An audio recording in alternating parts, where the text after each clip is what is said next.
Okay, so basically, Papiamento, as I explained, plays a special role. Yes, we want to encourage all the languages in the classroom, but there's a special role for Papiamento for the reasons that I mentioned, but there's also another special reason for Papiamento. Papiamento is special because it's been discriminated against in the past. We have to remedy for that discrimination. So these children are coming into class already with an attitude that my language is inferior. So we have to have special mechanisms in the classroom to make sure that those kids don't can deal with those negative attitudes and make them more positive. Okay, what we're talking about when we're talking about Papiamento is a new concept of Papiamento. We talk about mother tongue, we talk about L1, first language, second language. We are talking about Papiamento here as a matrix language. Something like a mother tongue, but it goes beyond that.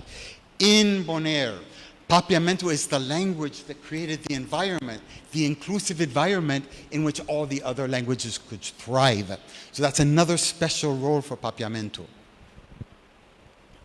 But in any case, in general, yes, we're talking about 4 languages in the classroom. We're talking about 4 languages in all the different systems, all the public sector services, all the private sector services. But among those 4 languages, Papiamento has a special role. Okay, let's look at Dutch.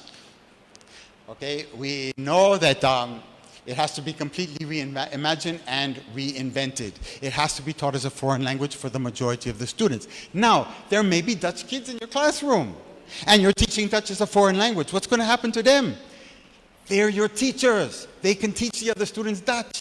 Okay, in other words, when we break out of this idea that there has to be only one language in the classroom, it opens up so many possibilities. In a multilingual classroom, there's space for everybody, no matter what their home language is. So this is, again, an inclusive type of policy, not an exclusive type of policy. So a lot of those objections that people say, well, my child speaks Spanish, I mean, how can you, I don't want them to learn Papiamento, reading and writing in Papiamento. No, in a multilingual classroom, in a trans-languaging classroom, you use all of the languages to help the students learn all of the languages. Okay, so it's a new mindset, it's a new way to think about how you do education and how you use language in education. Problem is that, actually, again, we have a good model in Aruba. So School Arubano Multilingual is a school where they've already been doing this, so it's not like Bonaire has to create something from zero. Again, we talk about 3 kinds of language learning and 3 kinds of language teaching.